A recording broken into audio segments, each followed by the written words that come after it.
আজকে হচ্ছে 2 মে 2024, আমাদের বার কাউন্সিল লিখিত ব্যাচের 20তম ক্লাস। এবং আজকে হচ্ছে দেওয়ানি কার্যবিধির আমরা পড়বো রিভিশন। আমরা গতদিন আপিল পড়েছি, আপিলের বিস্তারিত পড়েছি, আজকে পড়বো রিভিশন। তো তার আগে রিভিশন রিভিউ সম্পর্কে আমরা একটু ধারণা লাভ করব। আমরা গতদিন যে পড়েছিলাম যে আপিল, আমরা জানি যে আপিল হচ্ছে একজন ব্যক্তির কায়েমি অধিকার। কায়েমি অধিকার মানে হচ্ছে যে অধিকার থেকে কাউকে বঞ্চিত করা যায় না। তাহলে আপিল করতে কিন্তু যার আপিলের বিধান আছে তার অবশ্যই আপিল করতে দিতে হবে, এবং আপিল আদালত আপিল শুনতে বাধ্য। কিন্তু রিভিশন কিন্তু আপনার কায়েমি অধিকার না। Revision can not be claimed as of right, মানে রিভিশনকে অধিকার হিসেবে দাবি করা যায় না। এখন একটু আলোচনা শুনেন, তারপরে আমরা পড়বো এখানে রিভিশন কখন করা যায়। রিভিশন কখন করা যায়? রিভিশন করা যায় হচ্ছে আহ নর্মালি একটা ক্ষেত্রে, যে ক্ষেত্রে আহ আপনার আইনগত ভুল ত্রুটি থাকে। কি থাকে? কোন রায়ে বা আদেশে বা ডিক্রিতে কি ভুল আছে? আইনগত ভুল। এবং যে ক্ষেত্রে আপিলের কোনো বিধান নাই। তাহলে যে জায়গায় আপিলের বিধান আছে, ধরেন আপিলের বিধান আছে, সে জায়গায় কিন্তু রিভিশন করা যাবে না। আর রিভিশন করা যায় কখন? যখন আপিলের বিধান থাকে না এবং যেখানে কি ভুল হয়েছে, আইনগত ভুল হয়েছে। এবং আইনগত ভুল থাকলেই শুধু হবে না, আইনগত ভুলের কারণে ন্যায় বিচার ব্যাহত হতে হবে। বুঝতে পারছেন? তাহলে রিভিশন করা যায় কখন? যখন আপিলের বিধান থাকে না, আর যখন কি থাকে, কি ভুল হয়েছে, আইনগত ভুল। এবং আইনগত ভুলের সাথে সাথে কি হয়েছে, ন্যায় বিচার ব্যাহত হয়েছে, তখনই করা যায় কি, রিভিশন। এখন একটা জিনিস এখানে মনে করেন যে আমাদের আপিল সম্পর্কে আলোচনা করছিল দেওয়ানি কার্যবিধির আপনার 96 থেকে 112 ধারা, এবং আদেশ হচ্ছে কত, 41 থেকে 45, 41 থেকে 45। এখন রিভিশন সম্পর্কে মাত্র একটা ধারাই আলোচনা করছে, ধারাটা হলো 115। 115 কোন আদেশে আপনার রিভিশন সম্পর্কে আলোচনা করা হয়নি। বুঝেন কিনা? তাহলে কোন আদেশে আপনার রিভিশন সম্পর্কে আলোচনা করা হয়নি। আচ্ছা, তাহলে এখন আমার যে জিনিসটা জানা দরকার সেটা হচ্ছে যে আপিলের ক্ষেত্রে আমি যেটা জানি সেটা হচ্ছে যে এইভাবে আমি চিন্তা করি যে আপিলের ক্ষেত্রে আপিল করা যায় তো কয়টা আদালতে ভাই? দুইটা আদালত, একটা হলো জেলা জজ আর একটাকে হাইকোর্ট বিভাগ। কেমন সহজ কথা। যদি নর্মালি হচ্ছে যে সহকারী জজ, সিনিয়র সহকারী জজের যে কোনো আদেশ বা ডিক্রির ভিত্তিতে আপিল হতো জেলা জজের কাছে। আর যুগ্ম জেলা জজের ডিক্রির আর্থিক মূল্যমান যদি 5 কোটি টাকা পর্যন্ত হয় তাহলে কার কাছে? জেলা জজ। আর 5 কোটি টাকার বেশি হলে কোথায়? হাইকোর্ট। বুঝেন, মনে আছে কিনা? আচ্ছা, এখন রিভিশনের ক্ষেত্রে যে বিধানটা, এটা আমার একটু বোঝা দরকার। আগে আমরা পড়বো তার আগে একটু আলোচনা করে নেই। রিভিশনের ক্ষেত্রে রিভিশন আদালত অ্যাকচুয়ালি হচ্ছে দুইটা, বাট আরেকটাও করা যায়। দুইটা লোকে কে, জেলা জজ আর হাইকোর্ট বিভাগ। জেলা জজ আর কে, হাইকোর্ট বিভাগ। তবে যদি জেলা জজ অনুমতি দেয়, উনার আপিল উনি যেটা উনি সরি উনার রিভিশন উনি যেটা শুনবে এটা অতিরিক্ত জেলা জজ শুনতে পারে। বাট নর্মালি আছে কয়টা আদালতে? জেলা জজ আর কে, হাইকোর্ট বিভাগ। এখন রিভিশনের ক্ষেত্রে একটা জিনিস মনে রাখা দরকার, 115 একটি ব্যাখ্যা করি শুনেন। রিভিশনের ক্ষেত্রে কোনো আর্থিক একটা রিলেটেড ব্যাপার নাই।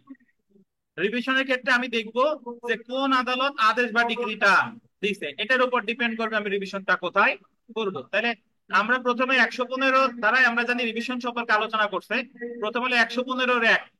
হাইকোর্ট বিভাগে রিভিশন আছে কত দ্বারাই? 115-1। আর জেলা জজে 115-2। আমরা প্রথমে আসি যে হাইকোর্ট বিভাগে রিভিশন কখন হবে। হাইকোর্ট বিভাগে যে কোনো ডিক্রি, সেটা যে আদালতই দিক না কেন, ওই ডিক্রিটা যদি আপিল অযোগ্য হয়, কি আমি রিভিশন মানেই তো ওইটা কি হওয়া লাগবে, আপিল অযোগ্য।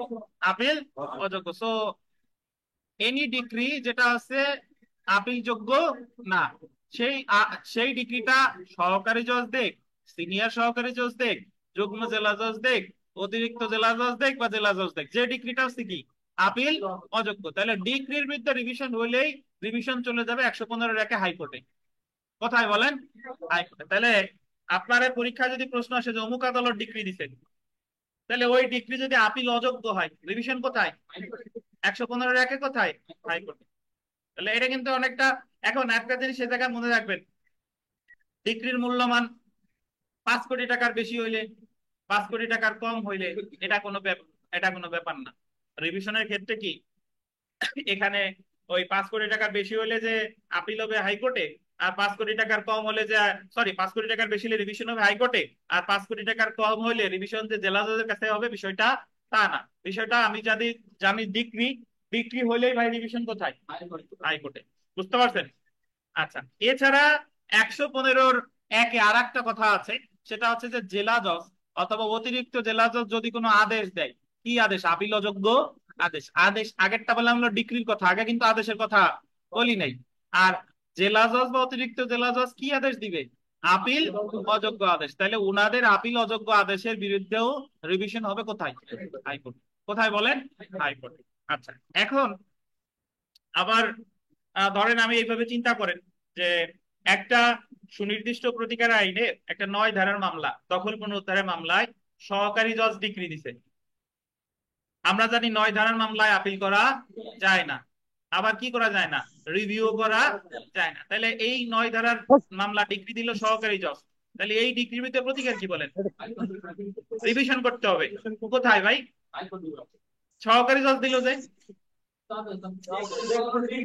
আমরা জানি ডিক্রি যেই দেখ না কেন, যদি রিভিশন করতে হয় কোথায় যাবে? হাইকোর্টে। বুঝেন কিনা? যদি এরকম বলতো যে একটা সুনির্দিষ্ট প্রতিকার আইনের 9 ধারার মামলায় যুগ্ম জেলা জজ, গোপালগঞ্জ যুগ্ম জেলা জজ বিচার করছে, যে মামলাটার মূল্যমান 5 কোটি টাকার বেশি, তাহলে ধরেন, সরি, 1 কোটি টাকা ধরেন, তা 20 লাখ টাকা ডিক্রি দিছে কোন ধর মামলায়?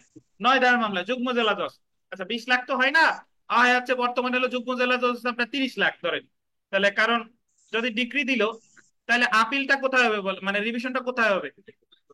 যুগ্ম জেলা জজ 30 লাখ টাকার ডিক্রি দিছে 9 ধারার মামলায়, কোথায় হবে বলেন? হাইকোর্ট বিভাগে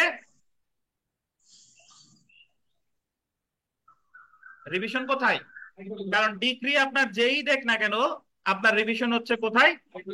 হাইকোর্ট বিভাগে। এটা যেন আপনার একটু মনে থাকে। সো এখন আমরা চলে এসে আদেশের কথা। আদেশটা যদি কে কে দিলে, আদেশটা কে কে দিলে আপনার ইয়া হবে বলেন তো, কে কে? জেলা জজ এবং কে?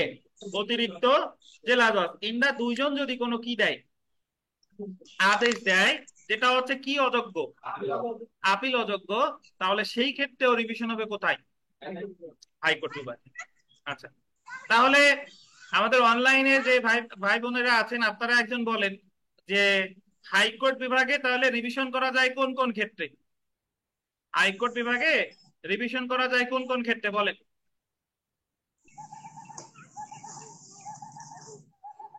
এই কথা শুনতে পাচ্ছেন অনলাইনে যারা আছেন?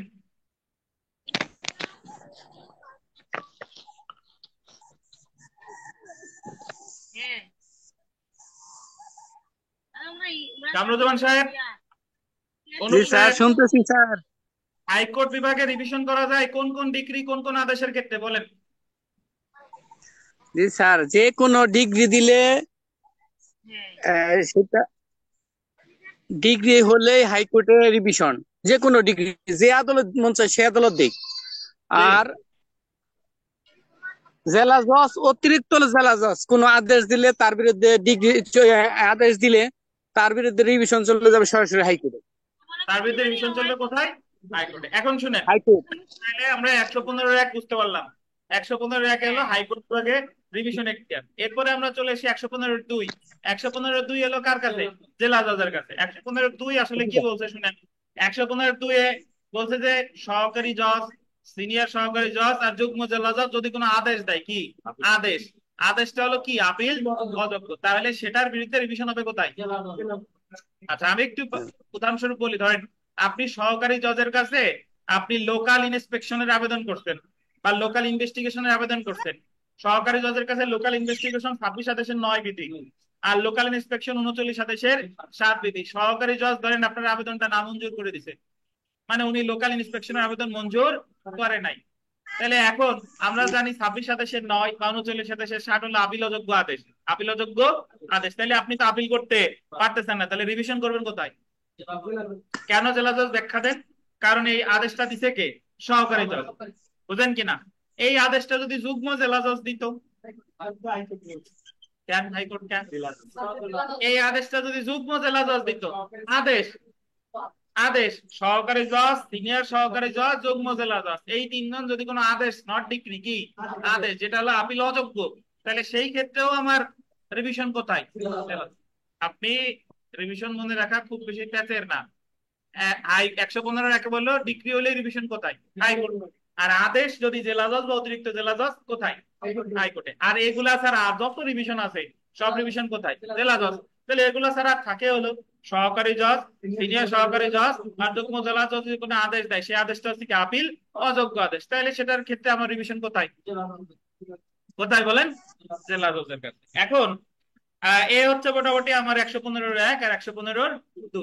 এখন 115-3 বলছে যে অতিরিক্ত জেলা জজের কাছে রিভিশন। অতিরিক্ত জেলা জজের কাছে রিভিশন করা যায় যদি জেলা জজ অনুমতি দেয়। তাহলে ধরেন জেলা জজ যে রিভিশনটা শুনবে, ওই রিভিশনটা শোনার দায়িত্ব দিবে কারে? অতিরিক্ত জেলা জজ। তাহলে অতিরিক্ত জেলা জজেরও আপনার রিভিশনাল জুরিসডিকশন আছে। কত দাঁড়ায়? 115-3। এবার আমি একটু আগে আপনাদের বুঝাই নিচ্ছি যাতে পরে আলোচনা করলে বিষয়টা ইজি হয়। এবার আমরা বলবো লিভ টু রিভিশন বা সেকেন্ড রিভিশন। লিভ টু শব্দের অর্থ হলো অনুমতি সাপেক্ষে। অনুমতি সাপেক্ষে মানে আপনি প্রথম রিভিশনটা করেছিলেন জেলা জজের কাছে, জেলা জজে যে সিদ্ধান্ত দিচ্ছে তাতে আপনি সংক্ষুব্ধ, আপনার মনোভূত হয়নি, তাহলে এই জেলা জজের সিদ্ধান্তের বিরুদ্ধে আপনি কি হাইকোর্ট বিভাগে দ্বিতীয় রিভিশন করতে পারবেন কিনা? যদি পারেন, আমাদের 115-4 ধারায় পারে, এটারে বলে leave to second revision. Second revision বা লিভ টু রিভিশন। এখন বুঝেন, আমরা জানি দেওয়ানি কার্যবিধিতে যা আছে ফৌজদারি কার্যবিধিতে তা নাই, আবার ফৌজদারি কার্যবিধিতে যা আছে দেওয়ানি কার্যবিধিতে তা নাই। উদাহরণস্বরূপ এইভাবে চিন্তা করেন যে দেওয়ানি কার্যবিধিতে দ্বিতীয় আপিল নাই, আপিল মাত্রই আমরা শেষ করেছি, দ্বিতীয় আপিল আছে নাই, তাহলে ফৌজদারি কার্যবিধিতে কি দ্বিতীয় আপিল আছে? আচ্ছা, যেহেতু ফৌজদারি কার্যবিধিতে দ্বিতীয় আপিল আছে, তাহলে ফৌজদারি কার্যবিধিতে দ্বিতীয় রিভিশন নাই। দ্বিতীয় রিভিশন কি নাই? যেহেতু ফৌজদারি কার্যবিধিতে দ্বিতীয় রিভিশন নাই, তাহলে দ্বিতীয় রিভিশন আছে কোথায়? দেওয়ানি কার্যবিধি। তার মানে আপনি যদি একটা মনে রাখেন আর বাকি সবগুলা কিন্তু আপনি প্রশ্ন করে করে পারবেন। দেখেন, আমি এইভাবে যদি যে কোনো একটা, আমি যদি এইভাবে মনে রাখি যে আমাদের দেওয়ানি কার্যবিধিতে দ্বিতীয় রিভিশন আছে, তার মানে ফৌজদারি কার্যবিধিতে দ্বিতীয় রিভিশন নাই। যেহেতু ফৌজদারি কার্যবিধিতে দ্বিতীয় রিভিশন নাই, তাহলে ফৌজদারি কার্যবিধিতে দ্বিতীয় আপিল আছে। যেহেতু ফৌজদারি কার্যবিধিতে দ্বিতীয় আপিল আছে, তাহলে দেওয়ানিতে কি দ্বিতীয় আপিল নাই। তার মানে যে কোনো একটা যদি আপনি কি মনে রাখেন, তাহলে বাকিগুলো কিন্তু মনে রাখা ইজি। এখন আমরা যেখানে ছিলাম আর কি, যে দ্বিতীয় রিভিশন আসলে কখন করা যায়, উত্তর আমি অলরেডি দিয়ে দিয়েছি যে দ্বিতীয় রিভিশন আমাদের দেওয়ানি কার্যবিধিতে তখনই করা যায় যখন প্রথম রিভিশনটা আপনি করছেন কার কাছে? জেলা জজের কাছে। কিন্তু যে, তাহলে প্রথম রিভিশন আমি জেলা জজের কাছে করি কখন বলেন? কোন কোন জেলা জজের কাছে আমি রিভিশন করি? যখন সহকারী জজ, সিনিয়র সহকারী জজ, যুগ্ম জেলা জজ যদি কোনো কি দেয়, আদেশ দেয়, এই ক্ষেত্রেই তো আমি জেলা জজের কাছে রিভিশন করি। কিন্তু ডিক্রির ক্ষেত্রে প্রথম রিভিশন যায় কোথায়? হাইকোর্টে। তাই ডিক্রির ক্ষেত্রে কি দ্বিতীয় রিভিশন করা যাবে? আমি বললাম কখন যে প্রথম রিভিশন যখন যাচ্ছে কোথায়? জেলা জজ, সেই ক্ষেত্রেই তো দ্বিতীয় রিভিশন করা যায়। কিন্তু যে ক্ষেত্রে প্রথম রিভিশনই যাচ্ছে হাইকোর্টে, সেই ক্ষেত্রে কি দ্বিতীয় রিভিশন করা যায়? তাহলে আপনি এইভাবে চিন্তা করেন, তাহলে ডিক্রির বিরুদ্ধে দ্বিতীয় রিভিশনের সুযোগ নাই, কারণ ডিক্রির বিরুদ্ধে প্রথম রিভিশনই যায় কখন, কোথায়? কোথায় বলেন? হাইকোর্টে। তাহলে আমার আদেশের ক্ষেত্রে যায় কোন কোন আদেশের ক্ষেত্রে? যে আদেশটা দিচ্ছে সহকারী জজ, সিনিয়র সহকারী জজ, সিনিয়র সহকারী। একটু আগে যে উদাহরণটা দিলাম, ধরেন আপনি লোকাল ইনভেস্টিগেশনের আবেদন করছিলেন সহকারী জজের কাছে 26-7-9 বিধিতে, সহকারী জজ এটা নামঞ্জুর করে দিছে, তাহলে আমি কি রিভিশন করলাম জেলা জজের কাছে? জেলা জজ, কারণ 26-7-9 একটা আপিল অযোগ্য আদেশ, আমি রিভিশন করলাম জেলা জজের কাছে, জেলা জজ নামঞ্জুর করে দিছে, তাহলে জেলা জজের রিভিশনে প্রদত্ত যে সিদ্ধান্ত, এটার বিরুদ্ধে লিভ টু রিভিশন করবো কোথায়? হাইকোর্ট বিভাগে। কততে? হাইকোর্ট। 115-4। 115-4। কিন্তু যদি এরকম হতো, ধরেন সহকারী জজ একটা সুনির্দিষ্ট প্রতিক্রিয়া আইনের 9 ধারার ডিক্রি দিছে, এখন আমরা জানি 9 ধারার ডিক্রির বিরুদ্ধে তো আপিল করা যায় না, তাহলে রিভিশন করা যায়। এখন যদিও সহকারী জজ দিছে, কিন্তু ডিক্রির বিরুদ্ধে রিভিশন হলেই কোথায়? হাইকোর্টে। হাইকোর্ট বিভাগ রিভিশনে যে সিদ্ধান্ত দিছে, এটার বিরুদ্ধে দ্বিতীয় রিভিশন করা যাবে? যাবে না, কারণ প্রথম রিভিশনই হয়েছে কোথায়? হাইকোর্টে। আর আমরা জানি রিভিশন করতে হয় সর্বদা কোন আদালতে? উচ্চ আদালত। তাহলে হাইকোর্ট বিভাগের চেয়ে উচ্চ আদালত আপিল বিভাগ, আপিল বিভাগের কি রিভিশনাল পাওয়ার আছে? নাই, কারণ রিভিশনাল পাওয়ার আছে শুধুমাত্র কার কার? জেলা জজ আর কার? হাইকোর্ট বিভাগ। তাহলে আমরা এই মোটামুটি আমরা রিভিশন করে ফেলছি। আর রিভিশনের আর একটা বিষয় যেটা হচ্ছে যে ভাই, রিভিশনের তামাদি মেয়াদ রিলেটেড কোনো কথা আমাদের তামাদি আইনে নাই। তাহলে রিভিশনের তামাদি মেয়াদ হচ্ছে আপিলের যা, রিভিশনেরও তাই। উচ্চ আদালতের নজির অনুযায়ী যে জেলা জজের কাছে রিভিশন করলে 30 দিন, আর হাইকোর্ট বিভাগে রিভিশন করলে কত, 90 দিন। বুঝতে পারছেন? কিন্তু কোনো অনুচ্ছেদে কিন্তু বলে নাই, এই কথাগুলো বলছে কোথায়? আচ্ছা, এই হচ্ছে মোটামুটি আমাদের রিভিশনের A to Z। এখন আমরা রিভিউ সম্পর্কে একটু ধারণা দেই। আমরা জানি আপিল বা রিভিশন এই দুইটা করতে হয় কোথায়? উচ্চ আদালতে। কিন্তু রিভিউ করতে হয় যে আদালত সিদ্ধান্ত দিছে সে আদালত, অর্থাৎ সহকারী জজ দিলে রিভিউ করবেন কোথায়? সহকারী জজের কাছে। আচ্ছা, রিভিউ করা যায় কখন এটা একটু জানি। আমরা জানি যে রিভিশন করা যায় তো কখন, যখন আপিলের বিধান নাই। আপিলের বিধান কি নাই, এবং হয়েছে যেটা, তো না করতেছে। তাহলে দেখেন রিভিউ করা যায় যখন আপিলের বিধান নাই, অথবা আপিলের বিধান ছিল আপিল করা হয়নি। দুইটা ক্ষেত্রে, আপিলের বিধান ছিল আপিল করা হয় নাই, আর একটা হলো কি আপিলের কোনো বিধানই নাই। এই দুইটা ক্ষেত্রে কি করা যায়? রিভিউ। এখন আপনার কাছে প্রশ্ন হইতে পারে যে স্যার, তাইলে আপিলের বিধান না থাকলে তো রিভিশনও করা যাচ্ছে, আবার আপিলের বিধান না থাকলে রিভিউ করা যাচ্ছে নাকি? তাহলে আমি করব কোনটা? করব কোনটা? এখন করবেন কোনটা, সেটা হচ্ছে যে আপনি রিভিউ যদি করেন, রিভিউ করলে রিভিউ যদি না মঞ্জুর হয়, সেটা হলো না মঞ্জুর হলে আপনি কি করতে পারতেছেন? রিভিশন করতে পারতেছেন। রিভিউ আপনি করলেন, আপনার রিভিউ আবেদন যদি না মঞ্জুর হয়, তাহলে আমার রিভিশনের অপশন আছে। কিন্তু আমি যদি সরাসরি রিভিশনে করে যাই, তাহলে রিভিউর ধাপটা আমি পাইতেছি না। বুঝেন কিনা? আচ্ছা, আরো বুঝবো আমরা। এই হলো বেসিক আলোচনা করলাম, এবার আমরা পার্থক্যে চলে আসি। দেখেন, যদিও পরীক্ষায় স্যার পার্থক্য এসেছিল, স্যার এই বলবেন কেউ? ক্ষেত্রে হ্যাঁ স্যার, রিভিশন যদি না মঞ্জুর হয় স্যার? রিভিশন যদি নামঞ্জুর হয়, মানে রিভিশন মানে কোনটার ক্ষেত্রে বলতেছেন নামঞ্জুর হয়? উদাহরণ দেন, আপনি একেবারে শুরু থেকে উদাহরণ দেন। স্যার রিভিশন আর রিভিউর ক্ষেত্রে আপনার একটু আগে, যদি রিভিউ যদি না মঞ্জুর হয় তাহলে তো স্যার আমরা পরবর্তী অপশন রিভিশন পাচ্ছি।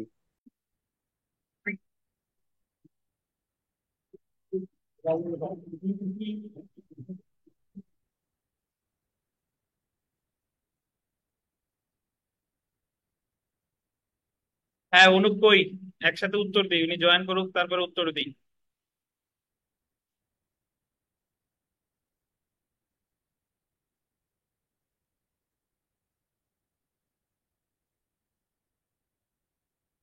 মঞ্জুরুল সাহেব, নজরুল ইসলাম, ভালো আছেন আপনারা?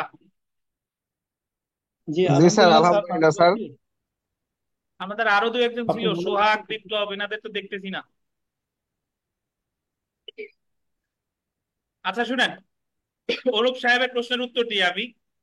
বিষয়টা হচ্ছে এরকম, ধরেন যে এইভাবে চিন্তা করেন, আইন হচ্ছে উদাহরণের, উদাহরণ দিলে ভালো বুঝবেন। আপনি সহকারী জজ আদালতে আপনার একটা মামলা চলমান আছে, আপনি স্থানীয় তদন্তের আবেদন করলেন, স্থানীয় তদন্তের আবেদন করে 26 আদেশের কত বিধিতে? 9 বিধিতে। আপনি বাদী হিসেবে স্থানীয় তদন্ত চাইলেন, সহকারী জজ আপনার আবেদন কি করে দিছে? না মঞ্জুর করে দিছে। এখন আমি জানি যে 26 আদেশের 9 বিধি হচ্ছে একটা আপিল অযোগ্য আদেশ। কি আপিল অযোগ্য আদেশ মানে হচ্ছে আপিল করা যায় না। এখন আমি একটু আগে যে বিধানগুলো বললাম যে আপিল যদি না করা যায়, তাহলে সেই ক্ষেত্রে রিভিউ করা যায়, সেক্ষেত্রে কি রিভিশনও করা যায়, বললাম না? আচ্ছা, এখন আমি করব কোনটা সেটা শুনেন। এখন প্রথমত যদি আপনি ধরেন যে 26 আদেশের 9 বিধি হচ্ছে আপিল অযোগ্য আদেশ, আমি যদি এই আদেশের বিরুদ্ধে সরাসরি রিভিশন করি, তাহলে রিভিশন চলে যাবে কার কাছে? জেলা জজ। আদেশের বিরুদ্ধে সহকারী জজ যদি আপিল অযোগ্য আদেশ দিছে, তাহলে রিভিশন কর জেলা জজ। জেলা জজও আমার রিভিশন নামঞ্জুর করে দিছে, মানে আমি যা চাইছিলাম আমারে তা দেয় নাই, তাহলে আমি সেকেন্ড ডিভিশন করব কোথায়? হাইকোর্ট বিভাগে, হাইকোর্ট। 115(4)। বুঝতে পারছেন? আচ্ছা, আমি স্যার ধরেন 26 আদেশের 9 বিধিতে আমার স্থানীয় তদন্তের আবেদন নামঞ্জুর করছে। এখন আমি জানি যে নামঞ্জুর করলে রিভিশনও করা যায়, রিভিউ করা যায়। রিভিশন করলে কি কি হতে পারে আমি আগেই বললাম। ধরেন আমি রিভিশন করি নাই, আমি রিভিউ যদি করি, রিভিউ করব কার কাছে? ওই সহকারী জজের কাছে। ওই সহকারী জজের কাছে। এখন সহকারী জজ রিভিউতে যে সিদ্ধান্ত দিছে, সেই সিদ্ধান্তে আমি স্যাটিসফাইড না, আমি অসন্তুষ্ট। আমি কি অসন্তুষ্ট? তাইলে এখন আমার রিভিউটা কি হয়েছে? নামঞ্জুর। আমি জানি রিভিউ আবেদন নামঞ্জুর হইলে এটা হচ্ছে একটা আপিল অযোগ্য আদেশ, তার মানে এর বিরুদ্ধে রিভিশন করা যায়। রিভিশন করবো কোথায়? জেলা জজ। জেলা জজ যদি আমার না মঞ্জুর করে যায়, তাহলে এটার বিরুদ্ধে আমি রিভিশন, লিভ টু রিভিশন করবো কোথায়? হাইকোর্টে।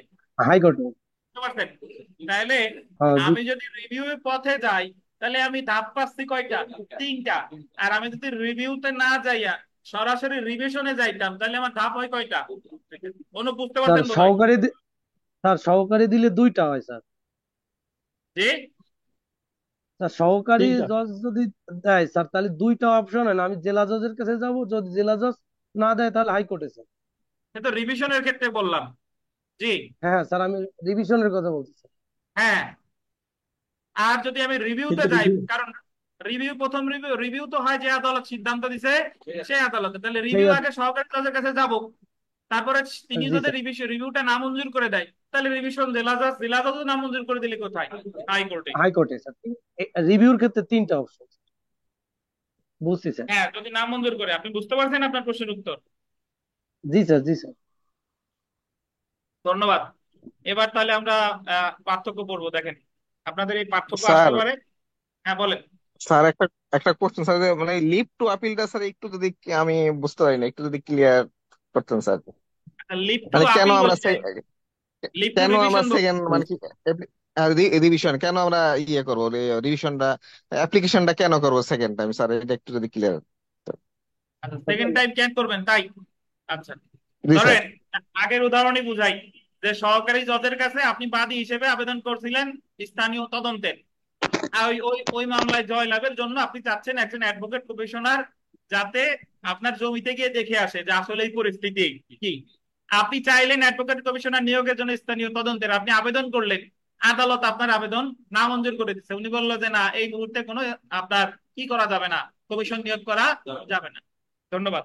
তাহলে আমি জানি 26/7/9 বিধি একটা আপিল অযোগ্য আদেশ। তাহলে আমি সরাসরি ওই আদেশের বিরুদ্ধে আমি রিভিশনে গেলাম। কার কাছে? কার কাছে? জেলা জজের কাছে। কেন যাইতেছি? যে আমি চাইতেছি, কারণ জেলা সহকারী জজ যে আদেশটা দিছে ওটা উনি রিভিশনে গিয়ে রিভিশন আদালত যাতে সিদ্ধান্ত দেয় কমিশন নিয়োগের, তাই তো যাচ্ছি আমি কমিশন নিয়োগের। জেলা জজের কাছে যে রিভিশনে গেলাম, জেলা জজও বিচারিক আদালতের সিদ্ধান্ত বহাল রাখছে, মানে উনিও বলছে যে না, এই মুহূর্তে কোনো কি করা যাবে না, কমিশন নিয়োগ করা যাবে না। তাহলে রিভিশন আদালতের সিদ্ধান্ত আমার কি গেছে? বিপক্ষে গেছে। এখন আমি জানি জেলা জজ রিভিশনে যে সিদ্ধান্ত দেয়, এই সিদ্ধান্তের বিরুদ্ধে আমি ইচ্ছা করলে হাইকোর্টেও যেতে পারি, অনুমতি। তবে এটা আমি অধিকার হিসেবে দাবি করতে পারবো না। এটার আমি অনুমতি চাইবো রিভিশন করার আপিল আদালত, হাইকোর্ট বিভাগে গিয়ে। আমি হাইকোর্ট বিভাগে 115(4) লিভ টু রিভিশন করতে পারি, এবং হাইকোর্ট বিভাগ যদি আমার লিভ টু রিভিশনের আবেদন মঞ্জুর করে, তাহলে হাইকোর্ট বিভাগ আদেশ দিতে পারে, ওই কমিশন নিয়োগের আদেশ দিতে পারে। তিনি আদেশ দিতেও পারে, আবার কি নাও দিতে পারে। তো এই তো, আমি যখন জেলা জজের রিভিশনে প্রদত্ত সিদ্ধান্তের বিরুদ্ধে সংক্ষুব্ধ হচ্ছি, তখন আমার আর একটা প্রতিকার হচ্ছে কি, হাইকোর্ট বিভাগে লিভ টু রিভিশন করা। নজরুল সাহেব, জি স্যার, ঠিক আছে, বুঝতে ক্লিয়ার পারছেন? স্যার। জি স্যার। আচ্ছা। আচ্ছা, আমরা একটু পড়ি, দেখেন ভাই। আহ দেওয়ানি কার্যবিধি 1908 অনুযায়ী আপিল, রিভিশন এবং রিভিউর মধ্যে পার্থক্য। প্রথমটা দেখেন, সংজ্ঞা। 1 নম্বরে কি সংজ্ঞা? উচ্চ আদালত কর্তৃক নিম্ন আদালতের রায়, ডিক্রি বা আদেশ সংশোধন বা বাতিল করার উদ্দেশ্যে মকদ্দমার, আন্ডারলাইন করেন, পক্ষ, ক্ষতিগ্রস্ত পক্ষ বা সংশ্লিষ্ট পক্ষের উচ্চ আদালতে আবেদন করাকেই কি বলে? আপিল বলে। আবেদন করাকেই কি বলে? আপিল বলে। মানে আপনি যখন আহ নিম্ন আদালতের সিদ্ধান্তে বা আদেশ বা রায় দ্বারা কি হবেন? সংযুক্ত হবেন, তখন উচ্চ আদালতে যে আবেদনটা করতেছেন ওই রায়টা পরিবর্তন, সংশোধন বা বাতিলের জন্য, এটাই কি বলে? আপিল। এবার আসি রিভিশন। দেখেন, ন্যায় বিচারের উদ্দেশ্যে উচ্চ আদালত কর্তৃক নিম্ন আদালতের কোন সিদ্ধান্তের, আন্ডারলাইন করবেন, আইনগত ভুল ত্রুটি। কি ভুল ত্রুটি? আইনগত আইনগত। ভুল ত্রুটি সংশোধন করাকে রিভিশন বলে। আর আপিলের ক্ষেত্রে প্রকৃতপক্ষে আইনগত ভুল ত্রুটিও সংশোধন করে, আবার কি ঘটানো তথ্যগত ভুল ত্রুটিও সংশোধন করে। রিভিউটা দেখেন, রিভিউ হলো, বল দিবেন, একই আদালত এবং একই বিচারক কর্তৃক কোন সিদ্ধান্ত বিচারিকভাবে পুনঃ পরীক্ষণ করা। পুনঃ কি করা? মানে রিভিউটা তাহলে আপনি করতেছেন কার কাছে ভাই? যে আদালত সিদ্ধান্ত দিচ্ছে তার কাছে, তার কাছে। বুঝতে পারছেন? এখন আপনি বলতেছেন একই আদালত একই বিচারক, যারা বেশি কথা বলেন তারা আবার বলবেন স্যার বিচারক যদি বদলি হয়ে যায়, বলবেন না? বিচারক বদলি হোক বা বিচারক জাহান্নামে যাক, আরেকজন তো আসবে।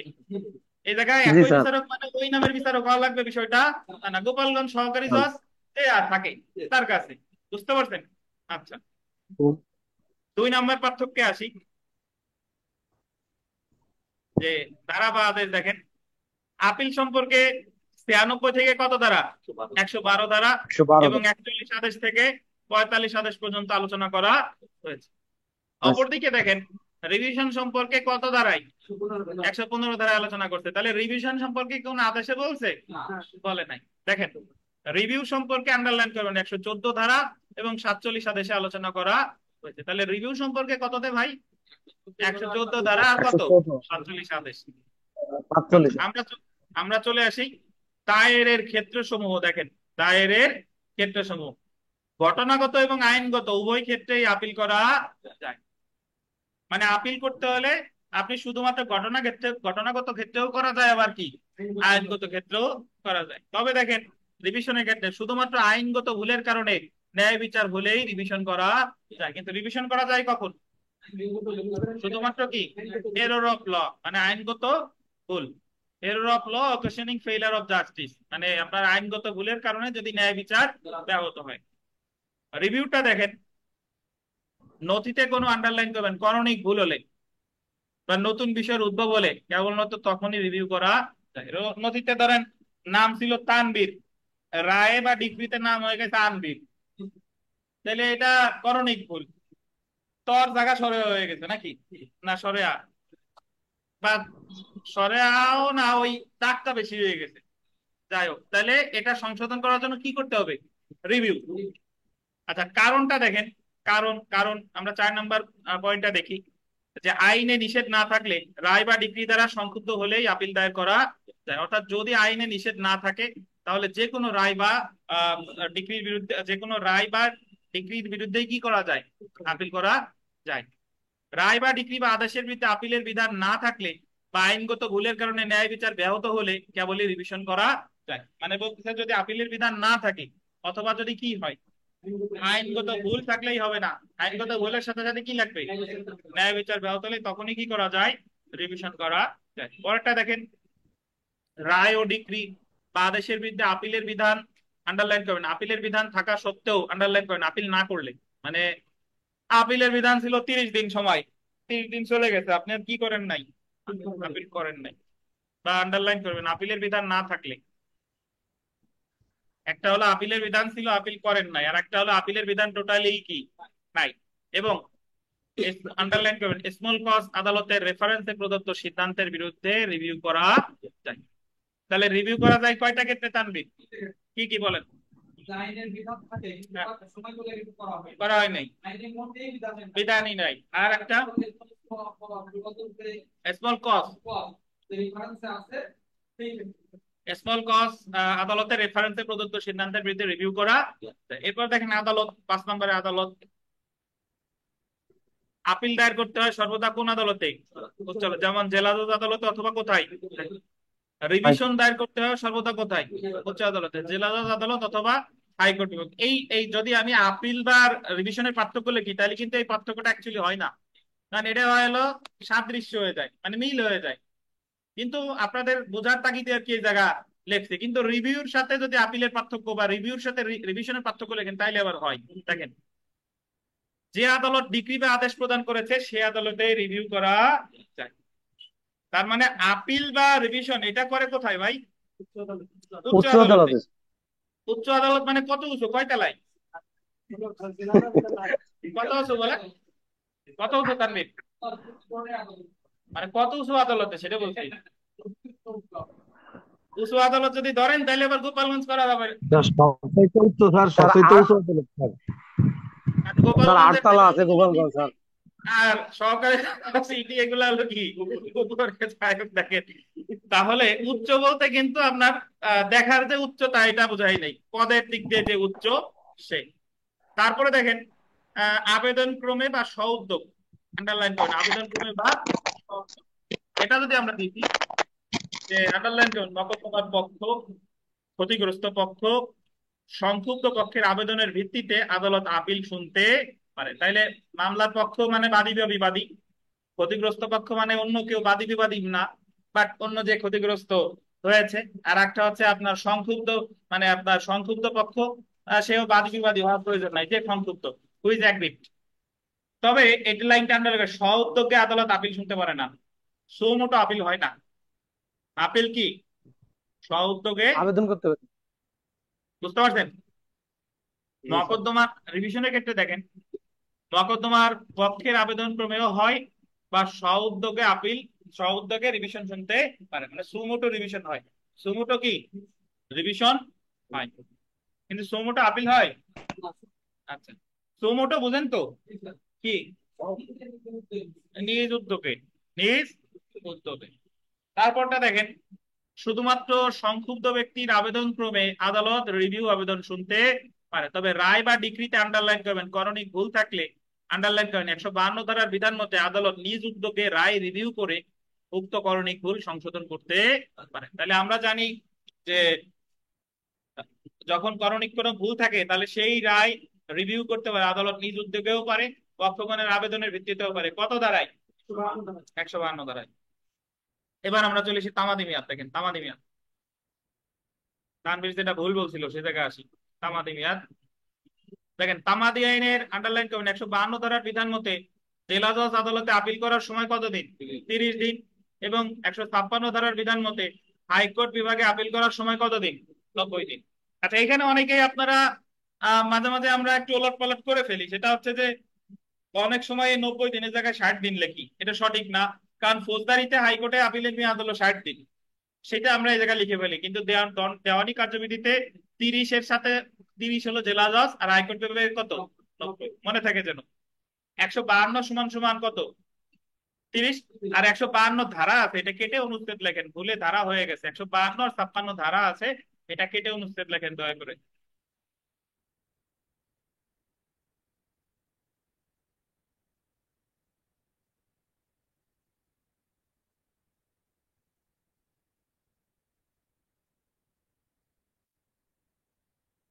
তারপরেরটা দেখেন ভাই, যে তামাদি আইন 1908 রিভিশন দায়েরের তামাদি মেয়াদ সম্পর্কে কোনো আলোচনা করা হয়নি। তার মানে তামাদি আইনে আমাদের প্রিলিমিনারি একটা গুরুত্বপূর্ণ প্রশ্ন, যে নিম্নের কোনটি সম্পর্কে তামাদি আইনে কোনো তামাদি মেয়াদ বলা হয় নাই? কোনটা? Appeal, review, revision? কোনটা?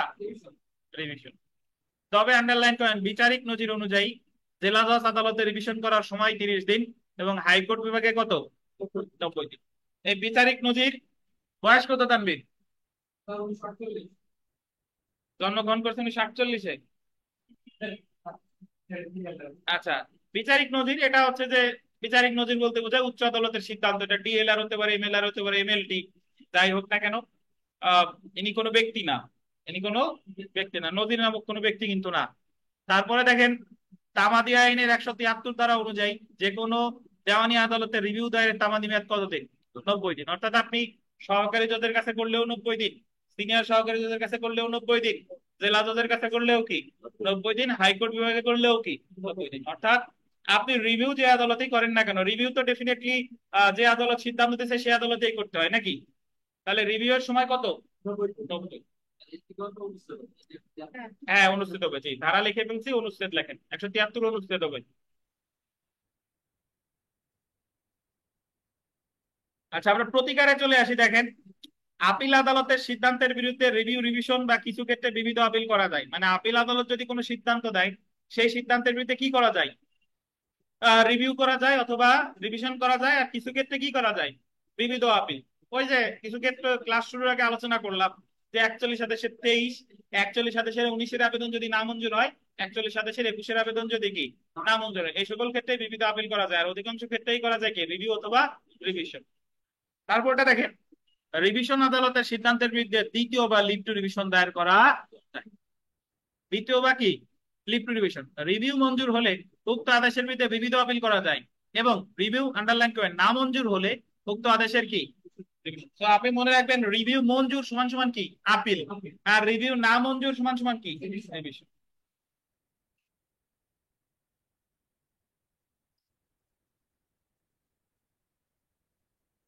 তারপরে দ্বিতীয় 9 নাম্বারটা দেখেন, দ্বিতীয় আবেদন। দ্বিতীয় আবেদন যদি আমরা দেখি, আন্ডারলাইন করেন, দ্বিতীয় আপিলের কোনো সুযোগ নেই আমাদের দেওয়ানি কার্যবিধিতে। দ্বিতীয় আপিলের কি নাই? কোনো সুযোগ নেই, আন্ডারলাইন করেন। 1978 সালে দেওয়ানি কার্যবিধিতে দ্বিতীয় আপিলের বিধান বিলুপ্ত করা হয়। তাহলে দ্বিতীয় আপিলের বিধান বিলুপ্ত করছে কত সালে ভাই? 1978 সালে। তার মানে 78 সালের আগ পর্যন্ত কি হতো? দ্বিতীয় আপিল ছিল। দেওয়ানি কার্যবিধির আন্ডারলাইন করেন্ট 115(4) ধারায় অনুমতি সাপেক্ষে বা দ্বিতীয় রিভিশনের সুযোগ। আচ্ছা, আর দ্বিতীয় রিভিউর কোনো কি নাই, সুযোগ নাই। তো এই হচ্ছে মোটামুটি আমাদের আপিল রিভিউ বা রিভিশনের মধ্যে পার্থক্য, খুবই গুরুত্বপূর্ণ, আসলেও আসতে পারে। এগুলা মোটামুটি আপনারা মুখস্থ করার কিছুই নাই, জাস্ট এই বাম সাইডের পয়েন্ট গুলো মনে রাখলেই হয়। সংজ্ঞা, আদেশ, ধারা, তারপরে দায়েরের ক্ষেত্রসমূহ, কারণ, আদালত, আবেদন ক্রমে বা সহযোগে তামাদি মেয়াদ, প্রতিকার আর কি দ্বিতীয় আবেদন, এগুলা করা যায় কিনা আশা করি বুঝতে পারছেন। আপিল রিভিউ রিভিশন সম্পর্কে একটা সংক্ষিপ্ত ধারণা দিলাম। আমাদের নামাজের বিরতি, 10 মিনিট বিরতি, এরপরে আমরা আবার পড়া শুরু করবো ইনশাল্লাহ।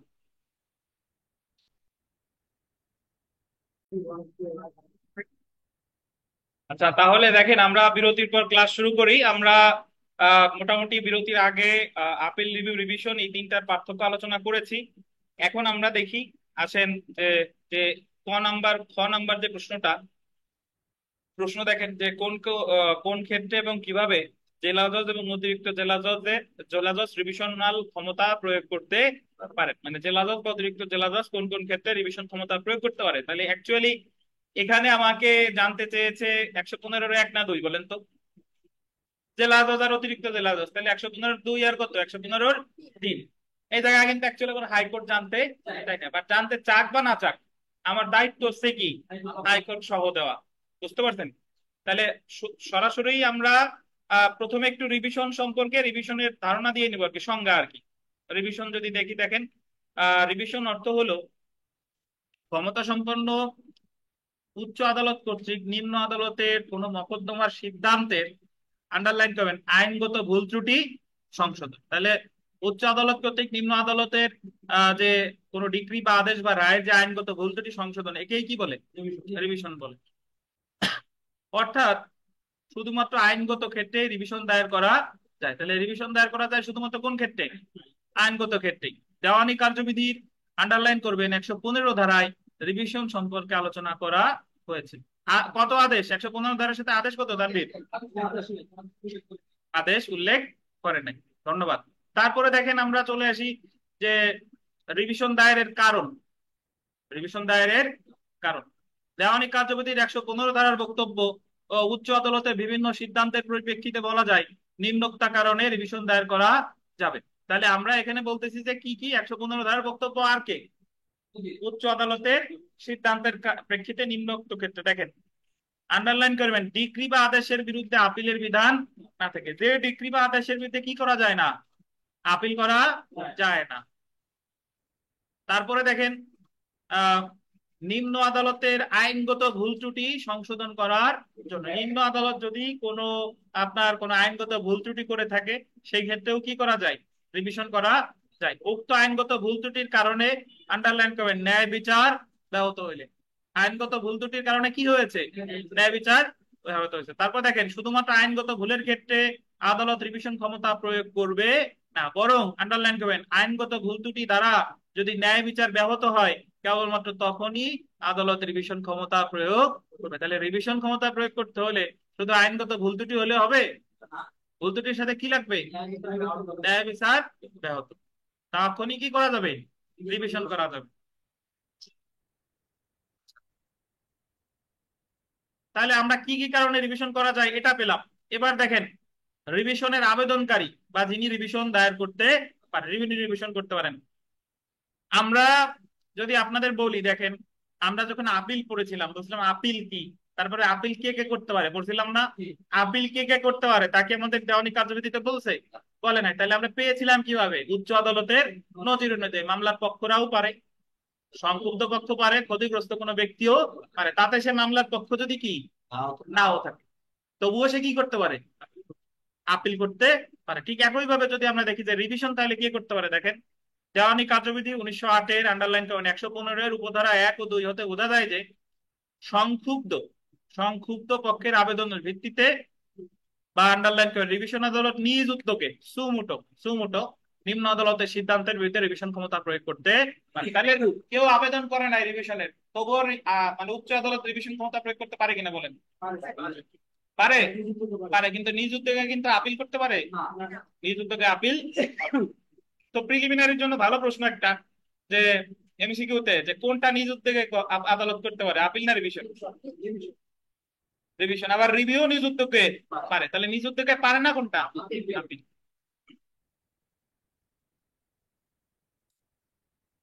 তারপরে দেখেন, আর আমরা যা এই যে প্রশ্ন যা পড়লাম শীট মিটে পড়লে কিন্তু প্রিলিমিনারি হয়ে যায় তানভীর। এই যা পড়লাম এতে কিন্তু প্রিলিমিনারির অনেক জিনিস আছে। তারপরে দেখেন, যে আদালতে রিভিশন দায়ের করা যায়, দেখেন দেওয়ানি কার্যবিধির 115 ধারা অনুযায়ী আন্ডারলাইন করেন, দুইটি আদালতে রিভিশন দায়ের করা যায়। তবে অ্যাকচুয়ালি দুইটা হলেও আর একটা ক্ষেত্রেও করা যায়, সেটা কোনটা? অতিরিক্ত জেলাস। তাহলে দুইটা কে কে দেখেন, হাইকোর্ট বিভাগে 115 কত? এক। আপনারা একটা জিনিস এখানে খেয়াল রাখবেন, যখনই পরীক্ষার খাতায় লিখবেন কখনোই শুধু হাইকোর্ট লিখবেন না, অবশ্যই কি থাকতে হবে? হাইকোর্ট বিভাগ যাতে থাকে। বুঝতে পারছেন? হাইকোর্ট বিভাগে। আর এই জায়গায় অনেকে যে উল্টা করেন, দেন এই যে 115 115 ফার্স্ট ব্র্যাকেটে হচ্ছে এক। অনেকে আপনারা করেন কি, 115 একের আগেও ফার্স্ট ব্র্যাকেট দেন, ধারার পরেও ফার্স্ট ব্র্যাকেট, মানে মাঝখানে তো ফার্স্ট ব্র্যাকেট আছে, আবার লাস্টেও কি ফার্স্ট ব্র্যাকেট, বাট অ্যাকচুয়ালি হবে কি, এই যে থার্ড ব্র্যাকেট দেবেন। যদি এই জায়গায় আমার কোনো সাবসেকশন না থাকতো তাহলে কিন্তু আমার ফার্স্ট ব্র্যাকেট দিলেই হতো, বুঝেন কিনা? কিন্তু যেহেতু সাবসেকশন আছে এই কারণে এই জিনিসটা আমি আটকাইছি কি দিয়ে, থার্ড ব্র্যাকেট দিয়ে। তারপরে একটা হচ্ছে কি, জেলা জজ আদালত, এটা কত? 115 2। এবার আমরা চলে এসে দেখেন, যা বুঝাইলাম সেই কথাটাই এখন আপনি ইজিলি আমরা পড়লে বুঝতে পারবেন ইজিলি। দেখেন, হাইকোর্ট বিভাগের রিভিশন, যেমনই কার্যবিধির আন্ডারলাইন করবেন 115 ধারা অনুযায়ী হাইকোর্ট বিভাগে নিম্নলিখিত ক্ষেত্রে রিভিশন দায়ের করা যায়। কোন কোন ক্ষেত্রে দেখেন, এই যে দেখেন, সহকারী জজ, সিনিয়র সহকারী জজ বা যুগ্ম জেলা জজ কর্তৃক প্রদানকৃত যে কোনো গোল দিবেন আপিল অযোগ্য ডিক্রি শব্দটা বলবেন। আপিল অযোগ্য কি? ডিক্রি। তাহলে ডিক্রিটা দিছে কে?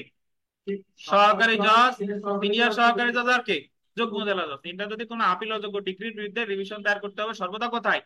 হাইকোর্ট বিভাগ। আন্ডারলাইন করবেন, এই ক্ষেত্রে মকদ্দমার মূল্যমান কোনো বিষয় না, মূল্যমানে দীর্ঘ হবে, হয় দীর্ঘ, 3টে স্টার দেন। এক্ষেত্রে মামলার কি, যুগ্ম জেলা জজের মামলার মূল্যমান যদি 10 কোটি টাকা হয়, ডিক্রি দিল, রিভিশন কোথায় করবে? আর যদি 1 কোটি টাকা হয় তাহলে কোথায়? হাইকোর্টে। তাহলে রিভিশনের ক্ষেত্রে আমি মনে রাখবো, রিভিশনের ক্ষেত্রে কি বিষয় না, মূল্যমান কোনো বিবেচ্য বিষয় না। আপনারা অনেকে অনেক বই পড়ে থাকেন, সেই সকল বইতে লেখা আছে যে রিভিশনের ক্ষেত্রে উনি মূল্যমান বলছে, যে 5 কোটি টাকার বেশি হইলে কোথায়? হাইকোর্টে, আর কম হলে কোথায়? জেলা আদালত। বাট এটা সঠিক না। সঠিক না এই কারণে, কারণ আপনাদের জানা জানা থাকা উচিত যে আমরা যে আপিল 5 কোটি টাকার বেশি হলে আপিল হয় হাইকোর্টে, আর 5 কোটি টাকার নিচে হলে আপিল হয় কোথায়? জেলা জজে। এই কথাটা কোথায় আছে বলেন? সিভিল কোর্টস অ্যাক্টের কত ধারায়? 21 ধারায়। সিভিল কোর্টস অ্যাক্টের কত ধারায়? 21 ধারায়। কিন্তু সিভিল কোর্টস অ্যাক্টের কোন ধারায়, ইভেন দেওয়ানি কার্যবিধির কোন ধারায় বলে নাই যে আপিলের মানে রিভিশনের এখতিয়ার, রিভিশনের আর্থিক এখতিয়ার। বুঝতে পারছেন? আমরা যদি দেওয়ানি কার্যবিধির 115 ধারা এখানে দেখি, এখানে জাস্ট একটা কথাই বলছে যে কোন আদালত সিদ্ধান্ত দিতে আদেশ না ডিক্রি সেটা, কিন্তু এ জায়গা মূল্যমান কোনো কি বিষয় না। তাহলে আপনি মনে রাখবেন রিভিশনের ক্ষেত্রে মূল্যমান কোনো বিষয় না। আমি দেখবো যে কোন আদালত সিদ্ধান্তটা দিয়েছে এবং এটা আপিল যোগ্য, মানে এটা কি আদেশ নাকি ডিক্রি। আচ্ছা, পরেরটা দেখেন, এছাড়া জেলা জজ বা অতিরিক্ত জেলা জজ কর্তৃক প্রদত্ত, আন্ডারলাইন করেন, আপিল অযোগ্য আদেশের বিরুদ্ধে রিভিশন হবে কোথায়? হাইকোর্ট বিভাগে। জেলা জজ বা অতিরিক্ত জেলা জজ যদি কি দেয়, আপিল অযোগ্য কোনো আদেশ দেয়, সেই ক্ষেত্রেও রিভিশন হবে কোথায়? হাইকোর্ট বিভাগে। এসব ক্ষেত্রে সংক্ষুব্ধ পক্ষের আবেদনের ভিত্তিতে অথবা আন্ডারলাইন করেন হাইকোর্ট বিভাগ নিজ উদ্যোগে উপরোক্ত ক্ষেত্রে আন্ডারলাইন করবেন নথি তলব করতে পারে। এবং যদি দেখা যায় যে ন্যায় বিচারের ব্যত্যয় ঘটিয়ে উক্ত ডিক্রি বা আদেশে আইনগত ভুল করা হয়েছে, তখন হাইকোর্ট বিভাগ উক্ত ডিক্রি বা আদেশ সংশোধনের আদেশ দিতে পারবেন অথবা উপযুক্ত আদেশ দিতে পারবেন। আচ্ছা, আপনারা অনেক ক্ষেত্রে প্রশ্ন করে, স্বপন সাহেব আজকে আসে নাই, উনি মাঝে মাঝে প্রশ্ন করতো যে স্যার আমরা যখন ফৌজদারি কার্যবিধি পড়বো, আপনাদের মনে থাকা উচিত যে রিভিশন আদালতে ফৌজদারি কার্যবিধিতে দায়রা জজের কাছে রিভিশন করে 439A দায়রা জজ, আর হাইকোর্ট বিভাগে 439, মনে আছে কিনা?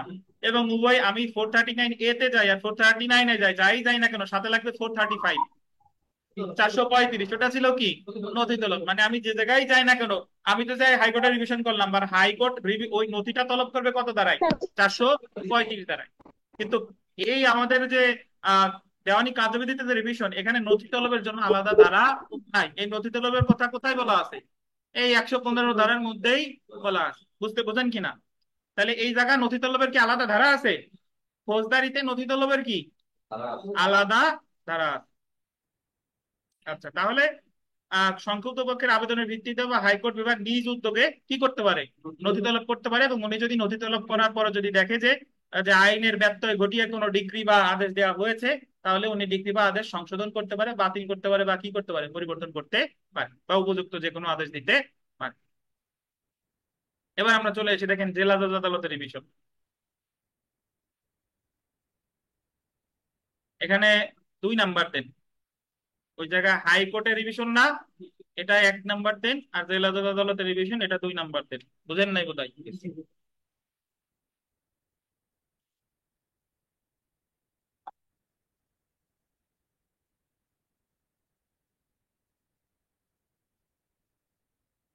জেলা জজ আদালতের রিভিশন দেখেন, দেওয়ানি কার্যবিধির আন্ডারলাইন করবেন 115(2) ধারা অনুসারে নিম্নলিখিত ক্ষেত্রে জেলা জজ আদালতে রিভিশন দায়ের করা যায়। কোন আমরা জানি, পড়ানোর আগেই বলছি, জেলা জজ আদালতে রিভিশন করা যায় কয়টা ক্ষেত্রে ভাই? সহকারী, এই যে দেখেন আমরা আন্ডারলাইন করি, সহকারী জজ, সিনিয়র সহকারী জজ, যুগ্ম জেলা জজ কর্তৃক প্রদত্ত যে কোনো আপিল অযোগ্য কি আদেশ। মানে ওনরা কিন্তু ডিগ্রি দেয় নাই, দিছে কি আদেশ, এবং অবশ্যই সেটা হতে হবে কি আপিল অযোগ্য আদেশের বিরুদ্ধে রিভিশন দায়ের করতে হবে সর্বদা কোন আদালতে? জেলা জজ আদালত। এগুলা ছাড়া কিন্তু জেলা জজ আদালতের কাছে আর রিভিশন করা যায় না। দেখেন, এসব ক্ষেত্রে সংক্ষুব্ধ পক্ষের আবেদনের ভিত্তিতে অথবা জেলা জজ নিজ উদ্যোগে উপরোক্ত ক্ষেত্রে নথি তলব করতে পারে। মানে এই এই লাইন, 3টা লাইন কিন্তু আগের 3টা লাইনের হুবহু এক। আগে ছিল হাইকোর্ট বিভাগ, আর এই জায়গা ছিল কি, এই জায়গা জেলা জজ। আর আগে ডিগ্রির কথা আছে, এই জায়গাতে ডিগ্রির কথা আসবে না, এই জায়গাতে আসবে কি আদেশ। এই যে দেখেন, এসব ক্ষেত্রে সংক্ষুব্ধ পক্ষের আবেদনের ভিত্তিতে বা জেলা জজ নিজ উদ্যোগে উপরোক্ত ক্ষেত্রে নথি তলব করতে পারে। এবং যদি দেখা যায় যে ন্যায় বিচারের ব্যত্যয় ঘটিয়ে উক্ত আদেশে আইনগত ভুল করা হয়েছে, তখন জেলা জজ আদালত আদেশ সংশোধনের আদেশ দিতে পারবেন, অথবা কি উপযুক্ত আদেশ দিতে পারবেন। তাহলে এই 3 লাইন আর হাইকোর্টের যে 3 লাইন হবু সেম, জাস্ট ওই জায়গা আপনার আছে হাইকোর্ট বিভাগ, আর এই জায়গা কি জেলা জজ। আর ওই জায়গা ডিগ্রির কথা উল্লেখ আছে, এই জায়গা কি শুধু আদেশ। এছাড়া দেখেন, আন্ডারলাইন করবেন, এছাড়া 115(3) ধারা অনুসারে জেলা জজের অনুমতি সাপেক্ষে অতিরিক্ত জেলা জজ রিভিশন ক্ষমতা প্রয়োগ করতে পারে। তাহলে বলেন তো, এডিশনাল ডিস্ট্রিক্ট জাজেরও কি রিভিশনাল পাওয়ার আছে কিনা? আছে, অবশ্যই অনুমতি দেবে কি জেলা জজ। এবার আমরা চলে আসি, দেখেন পরীক্ষার কিন্তু আমার দ্বিতীয় রিভিশন বা লিভ টু রিভিশন বা অনুমতির সাপেক্ষে রিভিশন কিন্তু জানতে চাই নাই। বাট আমরা রিভিশন যদি প্রশ্ন আসে, আমি এটা কি দিয়ে দিব। বুঝতে পারছেন? দেখেন, দেওয়ানি কার্যবিধির আন্ডারলাইন করবেন 115(4) ধারায় দ্বিতীয় রিভিশন বা লিভ টু রিভিশন সম্পর্কে আলোচনা করা হয়েছে। আপনাদের প্রিলিমিনারিতে এবারই প্রশ্ন আসছে যে লিভ টু রিভিশন সম্পর্কে। লিভ টু রিভিশন কততে? 115(4). শুধু কোথায় করা যায়? হাইকোর্ট বিভাগে। দেখেন, তাহলে লিভ টু রিভিশন সম্পর্কে আলোচনা করা। হাইকোর্টে এটা নাম উল্লেখ করবো, সেটা আমি যখন আমি রিভিশন করবো, এই রিভিশনটা কে করবে? জেলা জজ করবে না পক্ষ করবে? পক্ষ করবে। আপনি তো, আপনি বাদী ছিলেন মূল মামলার, আপনি সহকারী জজ ধরেন আপনার স্থানীয় তদন্তের আবেদন নামঞ্জুর করছে, তাহলে আপনি জেলা জজের কাছে করলেন রিভিশন, জেলা জজ নামঞ্জুর করছে, তাহলে আপনিই তো সংক্ষুব্ধ। আপনি যাবেন কার কাছে? আবার হাইকোর্টে। জেলা জজের কি ঠেকা পড়ছে যে উনি নিজে পাঠাবে? বুঝতে পারছেন?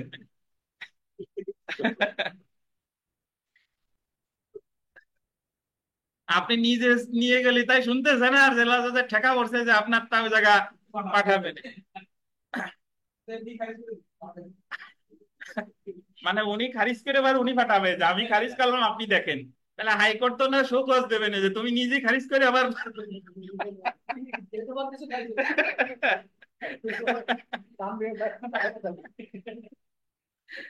দেখেন, 115(4) ধারা অনুসারে নিম্নলিখিত ক্ষেত্রে হাইকোর্ট বিভাগে দ্বিতীয় রিভিশন বা লিভ টু রিভিশন দায়ের করা যায়। আমরা জানি দ্বিতীয় রিভিশন কখন দায়ের করা যায় ভাই? যখন জেলা জজ আদালত তার রিভিশনে কোনো সিদ্ধান্ত দিলে সেই সিদ্ধান্তের বিরুদ্ধে সংক্ষুব্ধ পক্ষ দ্বিতীয় রিভিশন করবে কোথায়? হাইকোর্টে। এই যে দেখেন 115 ধারা অনুসারে জেলা জজ কর্তৃক রিভিশন ক্ষমতা প্রয়োগে প্রদত্ত সিদ্ধান্তের বিরুদ্ধে হাইকোর্ট বিভাগে দ্বিতীয় রিভিশন বা অনুমতি সাপেক্ষে রিভিশন দায়ের করা যায়। তবে দেখেন এই ক্ষেত্রে প্রথম রিভিশনই তবে যে ক্ষেত্রে দেখেন, তবে যে ক্ষেত্রে আন্ডারলাইন করবেন, যে ক্ষেত্রে প্রথম রিভিশনই দায়ের করা হয়েছে হাইকোর্ট বিভাগে, সেই ক্ষেত্রে দ্বিতীয় রিভিশন দায়ের করার কোনো সুযোগ নাই। কারণ প্রথম রিভিশন যদি জেলা জজের কাছে যায় তাহলে দ্বিতীয় রিভিশন করার সুযোগ আছে, কিন্তু প্রথম রিভিশনই গেছে কোথায়? হাইকোর্টে। তাহলে আপনি দ্বিতীয় রিভিশন কই করবেন? তাহলে আবার হাইকোর্ট বানাইতে হবে আর একটা। এই দেখেন যেমন দেখেন আপিল অযোগ্য ডিগ্রি কি? আপিল অযোগ্য ডিগ্রি বা জেলা জজ বা অতিরিক্ত জেলা জজ কর্তৃক প্রদত্ত আপিল অযোগ্য আদেশের বিরুদ্ধে দ্বিতীয় রিভিশনের সুযোগ নাই। আচ্ছা, এখন এবার আপনি আবার পাল্টা প্রশ্ন করতে পারেন যে জেলা জজ বা অতিরিক্ত জেলা জজ আপিল অযোগ্য আদেশ আবার কি?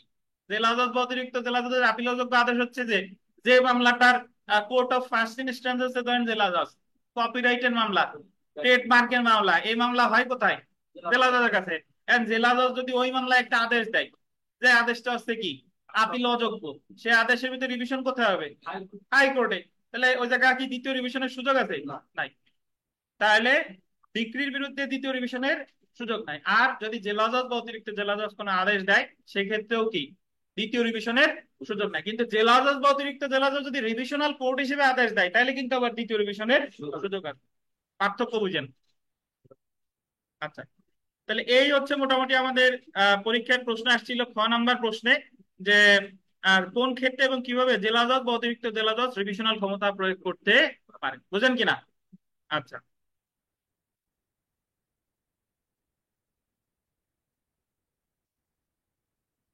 এখন আপনারা যদি পরীক্ষায় ধরেন অনলাইন অফলাইন, আপনাদের সবার উদ্দেশ্যে একটা কথা বললাম, বলেন তো জেলা জজের কোন কোন সিদ্ধান্তের বিরুদ্ধে হাইকোর্ট বিভাগে রিভিশন করা যায়? দ্বিতীয় রিভিশন কয় নাই, জাস্ট বলছে যে জেলা জজের কোন কোন সিদ্ধান্ত, সেটা দ্বিতীয় রিভিশন হতে পারে বা প্রথম রিভিশন হইতে পারে। আপনি বলেন যে জেলা জজের কোন কোন সিদ্ধান্তের বিরুদ্ধে হাইকোর্ট বিভাগে রিভিশন করা যায়,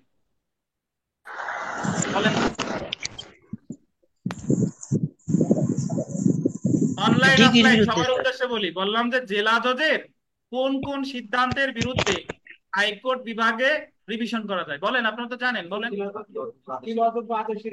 আপিলযোগ্য আদেশ আর আপিলযোগ্য ডিগ্রির বিরুদ্ধে কোথায়? হাইকোর্টে। আবার জেলা জজের আপিলযোগ্য ডিগ্রি বলতে বোঝায় এটা as a court of original জুরিসডিকশনেও হতে পারে, আবার আপিল আদালত হিসেবে হতে পারে। কি আপনি দেখেন ধর কপিরাইটের মামলা একটা ডিগ্রি দিল, এই ডিগ্রিটা জেলা জজ দিছে কি আদি আদালত হিসেবে, বুঝলেন কিনা? কিন্তু যখন আপনি সহকারী জজের ডিগ্রির বিরুদ্ধে আপিল করছিলেন কোথায়? জেলা জজের কাছে। জেলা জজ আপিলে ওই ডিগ্রি বহাল রাখছে। আপিলে কি ওই ডিগ্রি বহাল রাখুক বা যে আদেশে দেখ না কেন বহাল রাখছে অথবা রাখে নাই, তাহলে তো দ্বিতীয় আপিলের সুযোগ নাই। তাহলে কি করতে হবে? রিভিশন। তাহলে আমার বলা যায় জেলা জজ কোন আপিল অযোগ্য আদেশ দিলেও রিভিশন করতে হবে কোথায়? হাইকোর্টে। আবার জেলা জজ কোন আপিল অযোগ্য ডিগ্রি দিলেও রিভিশন করতে হবে কোথায়? হাইকোর্টে। আবার জেলা জজ যদি রিভিশন ক্ষমতা প্রয়োগে কোনো সিদ্ধান্ত দেয় সেটার বিরুদ্ধেও রিভিশন হবে কোথায়? হাইকোর্টে। এটা কততে? 115-4। 115-4। বুঝতে পারছেন? পরীক্ষার হলে গিয়ে আপনার প্রশ্নের বুঝাই হলো সবচেয়ে কষ্টকর, যে আমি কি চাইতে এই জায়গা, উত্তর কিন্তু আপনি সব জানেন। আপনাদের যে সমস্যাটা সেটা হচ্ছে প্রশ্ন বুঝতেছি না আর সময় হচ্ছে না, মানে লিখে শেষ করতে পারতেছি না আর প্রশ্নটা বুঝতেছি না। জি। চোখের পলকে চলে যায়। আচ্ছা দেখেন আমরা চলে আসি, দেখেন গ নাম্বার প্রশ্নটা একটু দেখি আমরা। গ নাম্বার ওই পেজে গ নাম্বার প্রশ্নটা দেখেন যে সোলে ডিক্রির কোন পক্ষ কি আপিল হয়ে গেছে, আপিল লেখেন, আপিল হয়ে গেছে, সোলে ডিক্রির কোন পক্ষ কি আপিলের মাধ্যমে ওই ডিক্রি চ্যালেঞ্জ করতে পারে?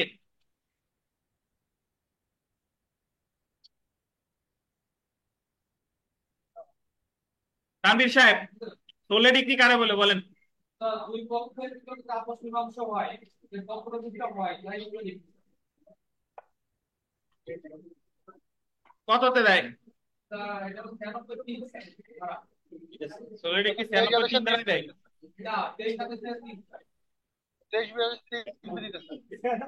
আপনার এরিয়া তো বড় সবাই না, মানে পরীক্ষা সব পড়ে গেলেন কিন্তু লিখে আসলেন উল্টো পাল্টা।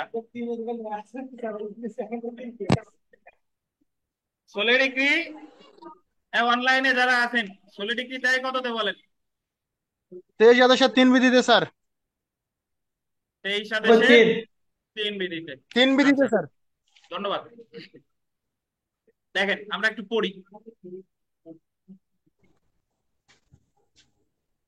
সোলে ডিগ্রির বিরুদ্ধে আপিল দেখেন, পক্ষগণের সম্মতি বা আপোষের উপর ভিত্তি করে আদালত কর্তৃক প্রদত্ত সিদ্ধান্তকে আপোষমূলক ডিগ্রি বা সোলে ডিগ্রি বা কনসেন্ট বা কম্প্রোমাইজ ডিগ্রি বলে। দেখেন অনেকগুলা নামের, আরো একটা নাম এখানে লেখা হয় নাই, সম্মতি সূচক ডিগ্রিও বলে।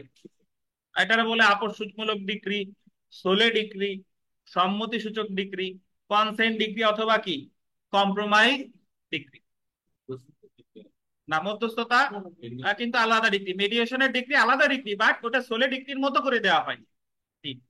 তাহলে দেখেন যে দেওয়ানি কার্যবিধি 1908 আন্ডারলাইন করবেন 96 3 ধারায় বলা হয়েছে যে পক্ষগণের সম্মতির দরুন আদালত কোনো ডিগ্রি প্রদান করলে উক্ত ডিগ্রির বিরুদ্ধে আপিল চলবে না। অর্থাৎ একটা মামলা চলমান আছে জাকারিয়া সজলের, জাকারিয়া বাদী সজল বিবাদী। এখন ওনাদের দুইজন মামলা চলমান থাকা অবস্থায় দুইজনের মিলমিশ হয়ে গেছে। আমরা দুইজন আদালতে গিয়ে বলছি ওর ওনার আমরা মিটমাট করে ফেলেছি, আপনি আমাদের এই মিটমাট যেহেতু বলছি আপনি আমাদের একটা সোলে ডিগ্রি দিয়ে দেন, আমরা মামলা আর কি চালাবো না। তাহলে এই যে ওনাদের কথা শুনে আদালত ওই মামলায় যে ডিগ্রি দিয়ে দেয় সেটারে কি বলে? সোলে ডিগ্রি। এবং ওই ডিগ্রি দেওয়ার ফলে ওই ডিগ্রির বিরুদ্ধে পরবর্তীতে জাকারিয়া অথবা সজল, বাদী অথবা বিবাদী, কেউই ওই ডিগ্রির বিরুদ্ধে কি করতে পারবে না? আপিল করতে পারবে না। এটা সরাসরি নিষেধ করা আছে কোথায়? 96 বুঝেন কিনা? আমরা জানি কি যে তাহলে সোলে পরীক্ষায় প্রশ্ন এসেছে যে সোলে ডিগ্রিতে আপিল করা যাবে কিনা, তাহলে সোলে ডিগ্রিতে কি আপিল করতে পারবে? পারবে না। তবে কথা আছে ভাই, আপিল করা যায় তখন, শুনেন, যখন জাকারিয়া আর সজল রাজি হয়েছে, আদালতে জানালো যে ইওর অনার যে আপনি একটা সোলে ডিগ্রি দিয়ে দেন, তখন উনি ডিগ্রি না দিয়ে উনি অস্বীকৃতি জানায় আদেশ দিচ্ছেন যে না সোলে ডিগ্রি দেওয়া যাবে না। এই যে যে অস্বীকৃতি জানায় যে আদেশটা দিল এটা হলো আপিলযোগ্য আদেশ। এই 23 আদেশের 3 বিধি, এটা আপিল করা যাবে কততে? 43 আদেশের 1 বিধি। তাহলে পার্থক্য বুঝেন, যদি দুপক্ষ রাজি আদালত রাজি ডিগ্রি দিয়ে দিছে আপিল করা যাবে না, 96 3 আছে বাধা। পক্ষ রাজি আদালত রাজি না, যে আদেশ দিল এটার বিরুদ্ধে আপিল করা যাবে, এটা বলছে 43 আদেশের কত? 1 বিধি। বুঝতে পারছেন? তাহলে যদি আপনাকে বলে যে সোলে ডিগ্রির বিরুদ্ধে কিন্তু আপিল করা যাচ্ছে না, বাট সোলে ডিগ্রি দিতে যদি আদালত অস্বীকৃতি জানায় ওই আদেশের বিরুদ্ধে আপিল করা যাবে 43 আদেশের কত বিধিতে? 1 বিধি।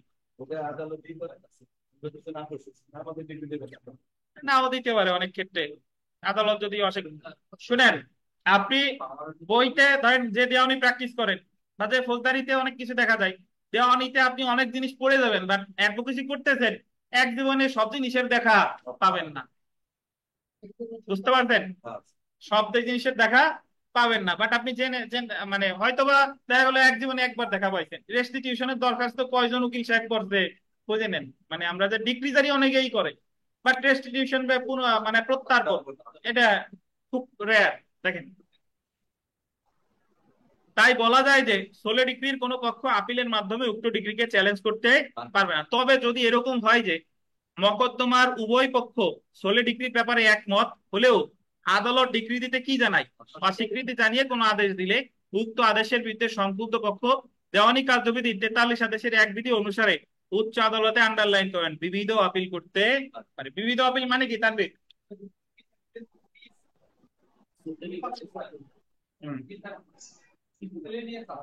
আর মিসেস আপিল কোনটা?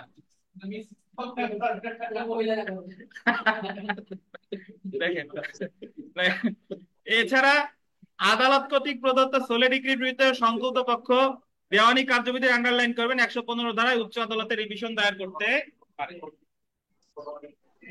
তাহলে সোলে ডিগ্রির বিরুদ্ধে করা যায় কি ভাই? ডিগ্রি দিয়ে দিলে করা যায় কি?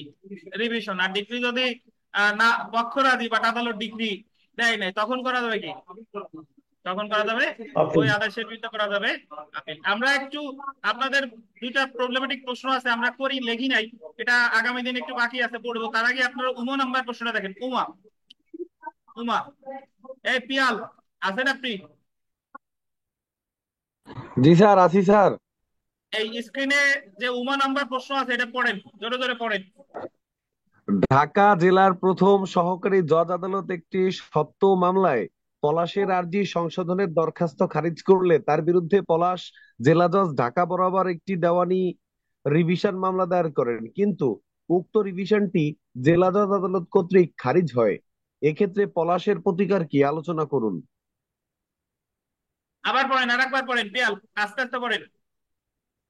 আচ্ছা, ঢাকা জেলার প্রথম সহকারী জজ আদালত একটি সত্য মামলায় পলাশের আর্জি সংশোধনের দরখাস্ত খারিজ করলে আচ্ছা থামেন, তার একটু বিরুদ্ধে থামেন, পলাশ জেলা জজ। থামেন। ঢাকার সহকারী জজ আদালতে একটি মামলা চলতেছে, এই মামলায় পলাশ দিছে আর্জি সংশোধনের দরখাস্ত। আর্জি সংশোধনের জি দরখাস্ত স্যার। দেয় কত দাঁড়ায় ভাই? আর্জি ছয় আদেশের 17 ছয় আদেশের 17 বিধি, প্লিডিং 17। সংশোধন, আর্জি সংশোধন, সংশোধন সব কিন্তু এক। তাহলে ছয় জি আদেশের স্যার। 17 বিধিতে দরখাস্ত দিছিল আর্জি সংশোধনের, আর দরখাস্ত কি করতে, খারিজ করতে। আর আর্জি খারিজ করুন। সংশোধনের দরখাস্ত যদি খারিজ হয়, ছয় আদেশের 17 বিধির দরখাস্ত খারিজ হলে এটা আপিলযোগ্য আদেশ না। তাহলে তার বিরুদ্ধে প্রতিকার হচ্ছে কি, রিভিশন। তখন রিভিশন। পলাশ জজ ঢাকা বরাবর একটি রিভিশন মামলা দায়ের করে, পলাশ জায়গায় রিভিশন করে দিছে। কোন কোন জায়গায়? ঢাকা জেলা জজে। কিন্তু উক্ত রিভিশনটি জেলা জজ আদালত কর্তৃক জেলা জজ আদালত ওই কি করে দিছে, খারিজ করে দিছে। এই ক্ষেত্রে পলাশের প্রতিকার কি আছে আপনাদের মতে, কি হয় বলেন? লিখটো আপিল, স্যার। লিখটো রিভিশন। কারণ রিভিশন আদালত যদি কোনো জেলা জজ আদালত রিভিশন আদালত হিসেবে কোনো সিদ্ধান্ত দিলে সেটার বিরুদ্ধে সংক্ষুব্ধ পক্ষ আমাদের কত দেওয়ানি কার্যবিধির 115(4) ধারায় কথায় রিভিশন করবেন। হাইকোর্ট বিভাগে তৃতীয় রিভিশন বা লিখটো রিভিশন করা যাবে। তাহলে এই ক্ষেত্রে আমার সংক্ষুব্ধ পলাশের প্রতিকার কি বলেন? হাইকোর্ট বিভাগে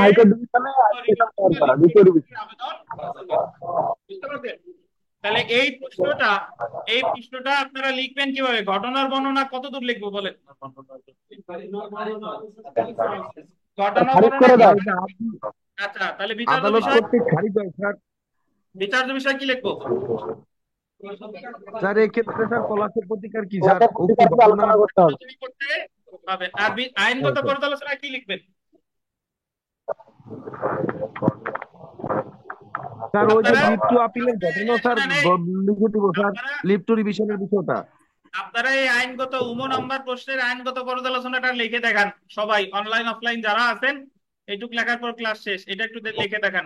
আইনগত পর্যালোচনা কার কেমন হয় একটু দেখতে চাই, লিখে ছবি তুলে দেখান। আর ক্লাস এই পর্যন্তই।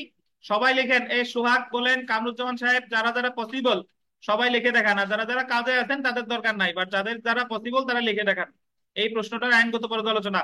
এবং আজকের শীট কিন্তু পিডিএফ পেজ আপনাদের দিয়ে দিয়েছি, শুধুমাত্র আইনগত পর্যালোচনা সিদ্ধান্ত এই দুইটা লিখে দেখান।